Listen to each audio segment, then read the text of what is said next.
Hello and welcome to my channel. My name is Lynn, and this video is going to have a longer introduction than most of my crafty videos. So what I'm going to do is I'm going to tell you sort of the topics that I cover, and then I'm going to timestamp this video so that you can skip ahead and just watch the portions you're most interested in, because I know you don't have, time to listen to me ramble on about everything. So I value your time and I want you to just, get to the portions you're most interested in. So I will talk a little bit about handmade cold process soap. This video is not about how to make it, and I won't be showing how I made these, but I'll just talk a little bit about it. I'm going to talk about the CottageCutz latest release that inspired me to make these soaps. That's called Strawberries and Bees. So I'll show you what I got from that collection, and then I'll show you the projects that I will be making in the video. And so, like I said, whatever portions you're most interested in, just hover over the timeline and skip straight to those sections if that's all the time that you have to watch. So, handmade cold process soap. Lots of fun. It's so much fun to do this. I wish I was set up to kind of really show how to, but I make these downstairs closer to my kitchen. I need a bigger space, and I need to also really pay attention to what I'm doing because I'm not super pro at this. And so, having to be mindful of a camera and what's in focus and what's in view, I would not be able to manage that and really pay attention to what I'm doing, especially since the process itself involves some important chemistry, and it involves the use of lye, which is a caustic material if touched or, heaven forbid, consumed. So being a household with dogs, I definitely want to make certain that it's not that I'm taking all of the necessary precautions for myself, but also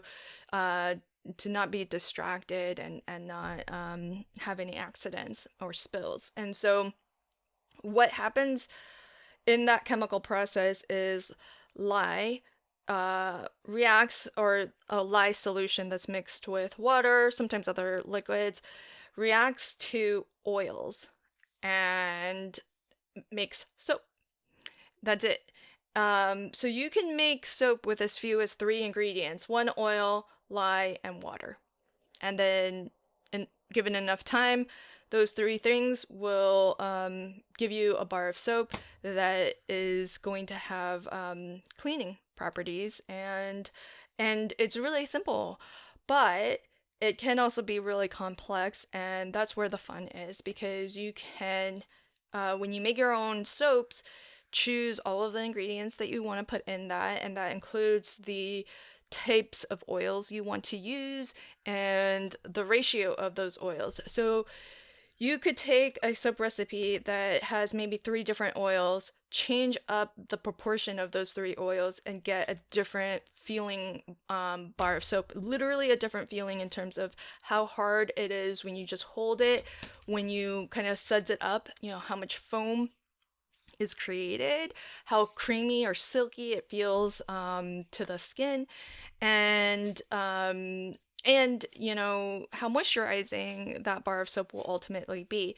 So all of these bars, I've included what's called super fatting at I've chosen 5%, and basically what that means is that I have that 5% of the total oils used to make these soaps has not reacted with the lye to create soap. So that's just, oils just floating around in this bar of soap. And what that will mean is that after you've kind of washed with it, you're going to have some of that oil that's still, residual, that hasn't been turned into soap, and so that's going to kind of be left on your skin and hence be very moisturizing.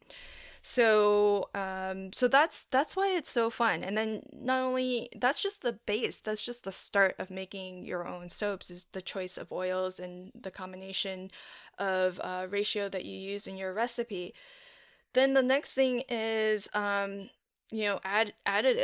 that you can include. So with the purple bar here, I've added lavender essential oil, both for the scent that it has, but also, for some of the properties that lavender essential oil has, and for example, the calming, aspect of it. With this one, I actually infused lavender plants that I just snipped from my garden and dried, and then infused it in olive oil for several months. And so then I used that olive oil along with others in this bar. All of these bars are a mix of like I think 5 different oils. And then I also use lemon, eucalyptus essential oils. So some of the essential oils in the process of making these, they might lose some of their whatever, if you believe in it, medicinal properties they may have. But it's great to use some oils that are known to be kind of antibacterial, for example, because that'll help with the cleansing. And so it's, you've got that array of things that you can add to it, fragrances and essential oils. Then there's also things like clays. You can do green clay, kaolin clay, red clay, all of that. You can put charcoal. That's often used in a lot of beauty products. So you can add all of those things to these bars as well for the properties that they kind of imbue onto the bar. And then, you can also add other things like milks. There's milk soap bars that you can do. So there's just a huge variety of recipes and additives that you can add to really kind of specialize these and make them your own. Now, I only make these to use at home. And this year I'm finally making soap early enough to actually give as gifts for Christmas. And I was very inspired to finally do this with the release of the CottageCutz Strawberries and Bees release. I don't have the full collection with me, but I'll link to it in the description box below if you are interested in it. So, and this is the Strawberry and Bees collection, but I'm going to first show you what I use in this video. So this is bee phrases, and CottageCutz dies are always on a single plate, but it will cut out multiple die cuts. And so each of these words is actually separate. So you can mix and match and create new phrases if you want. You can position these differently. So if you don't want this on 2 lines but would rather it on a single line, you can do that. And that gives you ultimate freedom for how to use this. It gives you more opportunities to create different phrases if you want. And then you have some additional little fun things like the different bees that you can use to adorn your sentiment. So I use that in this set, and in particular, what I showed that I think is probably most interesting is using this die cut, the honeycomb die cut, to use it as a stamp. So I'll show you that. Then I've also used this one, which I put back in the packaging wrong. This one's called Bee Gnome. The gnome is super cute, and again, all of the elements are separate, so this gnome doesn't necessarily have to be a bee. If you leave the wings off, if you leave the antenna off, and then you color the hat differently, that can just be a regular old bee. So super cute that, and it's got the additional little bees and beehive as well. And so if you'll notice, the bees are kind of different from what you're getting in bee phrases. So you can see this one's kind of, they're just from different angles, from different perspectives, and slightly different size as well. So even if you get the full collection, you're gonna get a lot of variety across them. So you're not going to get like duplicates, is basically what I'm trying to say. And so that's the bee gnome. And then there's honey bee, and again, these are different bees. These are more like characters because they've got a face and appendages and everything. So super super cute. And yes, there is a beehive there, which is a little bit different from that one. So again, no duplicates, just more fun variations on the bee theme. So these three I'll be using in my projects today. And then there's this kitty with daisies, and there are lots of florals that are accents in a lot of these different sets. So that's one of the common themes that runs throughout. And the cat actually has two heads because it does have the two facial expressions. So super cute that.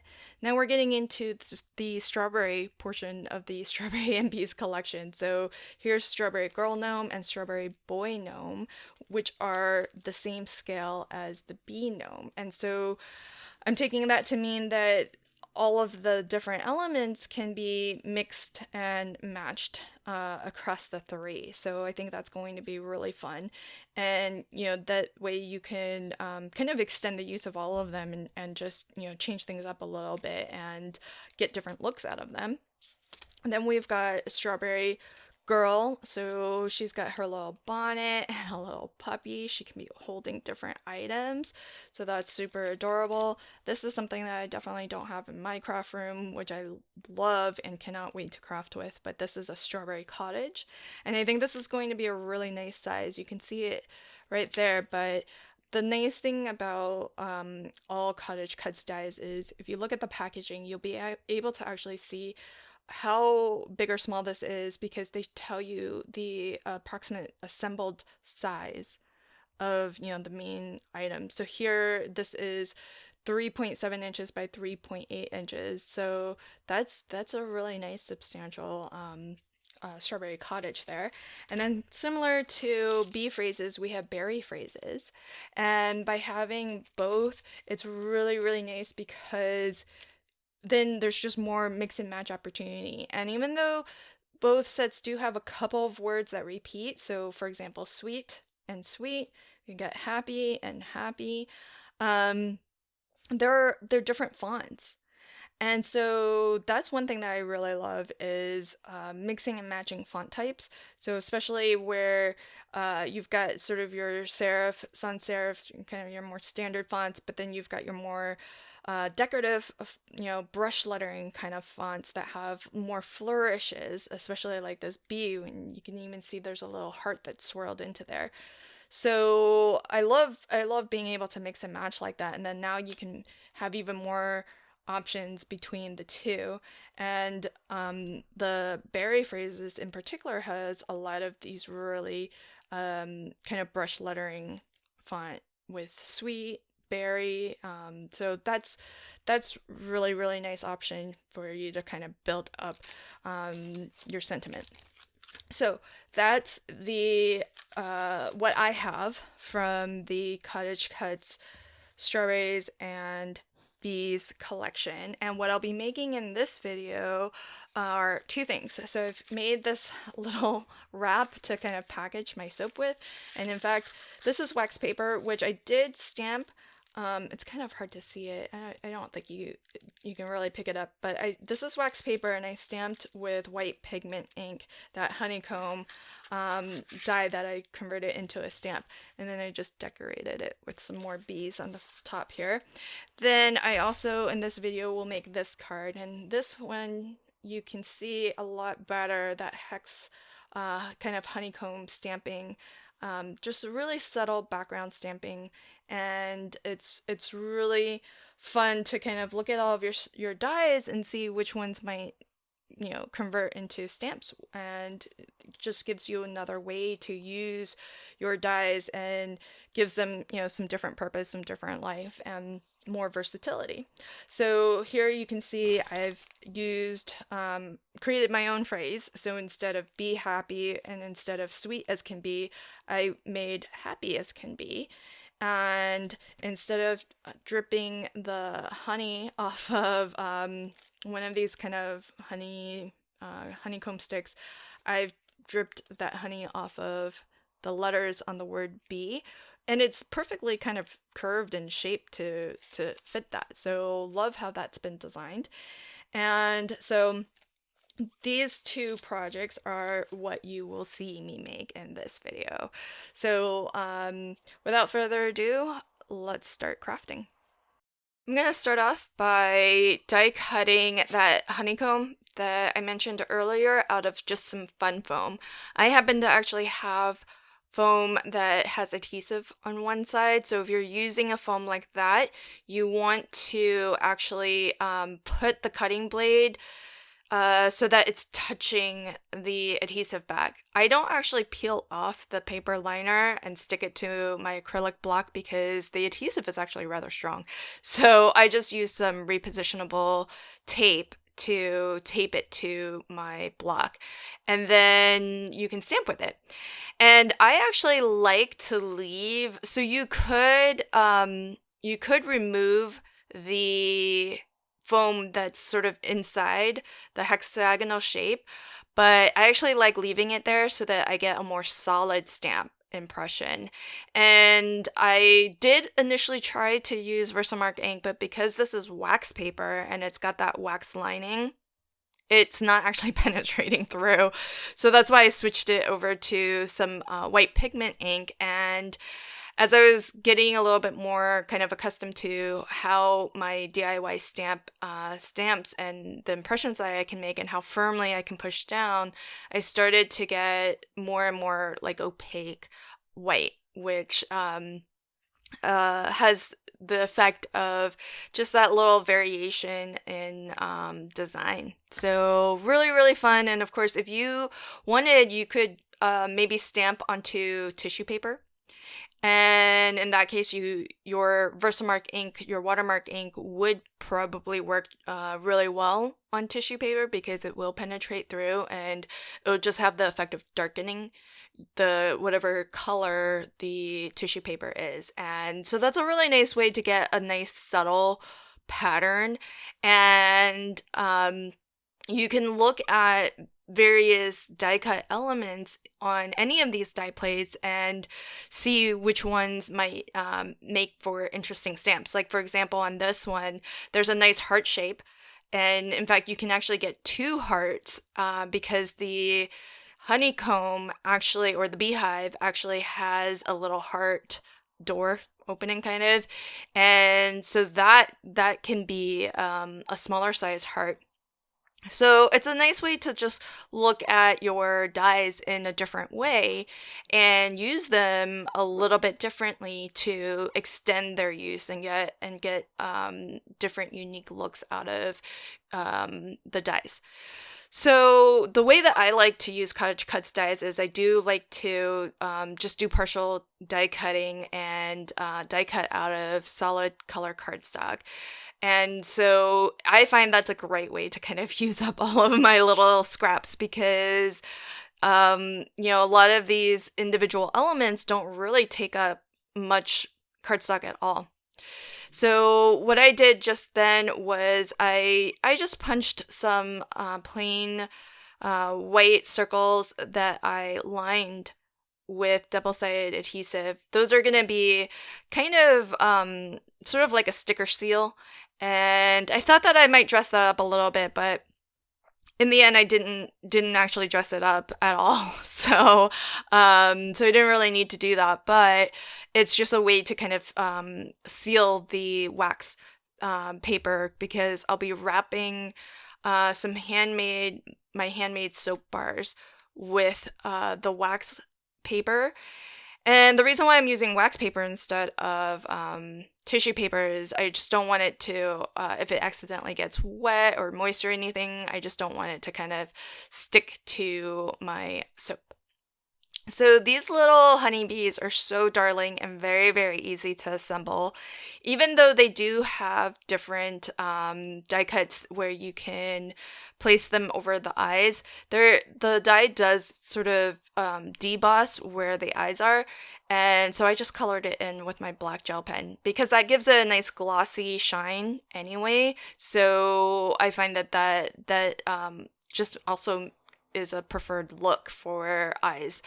And I'll go back in and add just a little white dot in the eyes just to bring it to life a little bit. And to be honest, it looks a little bit strange without that sort of highlight of the white dot. So, and these there's just so much detail in these little bees. So you get two little antennae, you have the wings, you've got two pieces that form the body. So there's one die cut that is the solid black, and then the other die cut, which is the top layer where I've die cut out of white. You get the two sides of the wings, and what's great about having all of these as individual elements that you piece together is that you can then sort of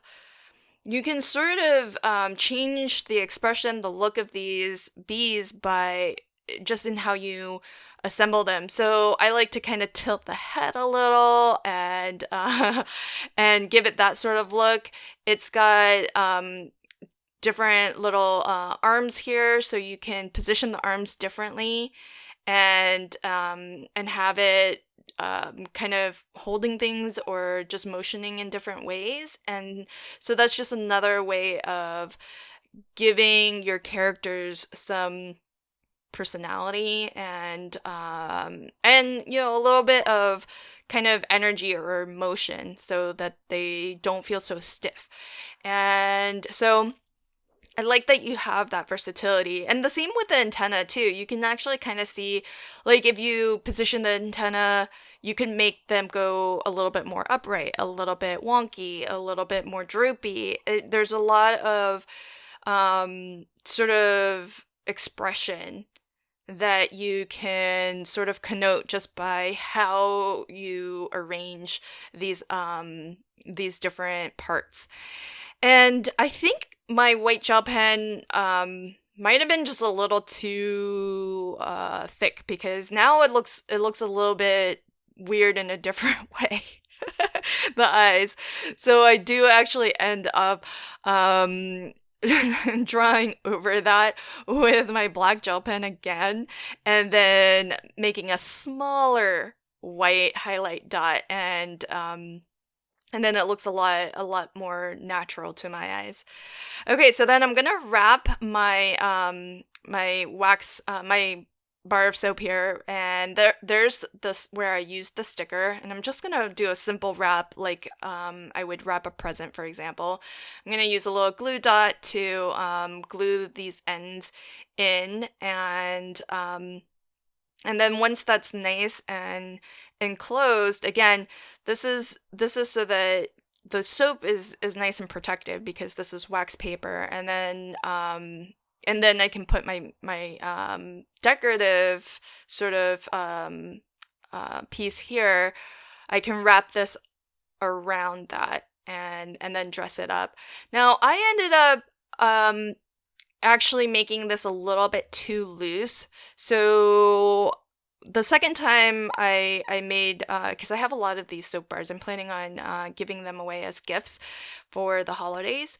And so I've been making more of these sleeves to sort of quote package, although it's not like I'm selling them, but I do want it to kind of look nice when I gift it. And the second and subsequent ones that I made, I actually did score the lines and measure my soap bar and make it a little bit more fitted. I think it looks I was trying to avoid the really sharp lines of a scored folded edge, but I think ultimately at the end of the day it fits a little bit better, so functionally it actually works a little bit nicer than this first one that I made, because this first one is a little bit too loosey-goosey and the soap bar can actually slide right out pretty easily. But I still think it looks really darling, so I'll still use it, but for subsequent ones I definitely changed it up. And I love the effect of using holographic paper for the wings of these bees. I thought that actually turned out really, really well. And And so once I seal off the two ends and give that a really good burnish, then my little soap bar sleeve is complete. So here is a final look at that. I think these are super, super cute bees and just a fun way to decorate. Of course, if you were going to be selling your soap, this would be quite a labor intensive way to package your soap. But as gifts for the holidays, I think it's really fun to make it a little bit extra special. And I did want to actually make a card to go along with it. Now, this won't necessarily be a Christmas card. So for this set, this actually might be more of a gift that I give for somebody's birthday, for example. But I thought it would be really cute to kind of make a matching card to go along with the soap packaging. So here I have the bee gnome die set, and I've already done most of the die cutting. There's just a couple of elements that I forgot and left off, but this hat of the gnome, it works kind of like the bee. So there's one die cut element that is the background color, so that's one of the stripes, and I've die cut that out of black, and then the top layer I've die cut out of yellow. But you could totally, and for the bars that I'm giving away for Christmas, I might make this a Christmas gnome and, give him maybe a candy cane striped hat. And instead of black, use white, and instead of yellow, use red. And if you just leave off the antenna and leave off the wings, then you just have a really cute gnome. So like this right here, and with some with his little hands, just really adorable, super adorable. So I could give him little maybe little red mittens, and he would be a really cute Christmas gnome. So don't feel like this has to always be themed as a bee gnome. I think it's a very versatile set, and there are some little fun flowers that you can have your gnome hold, and they look like daisies, but you could maybe die cut them out of different colors and suggest different types of flowers. So I might actually put some red flowers in his hands, for example, if I'm making my Christmas version. So I thought, this little set is super adorable, and these bees are really cute too. And I love that you get the two different bees that are facing opposite directions, because then you have a lot of design discretion when you have your different elements facing in different directions, because a lot of times I like to be able to put elements sort of on more towards the edge of a card, for example, but I do prefer that it be facing inwards towards the center of the card.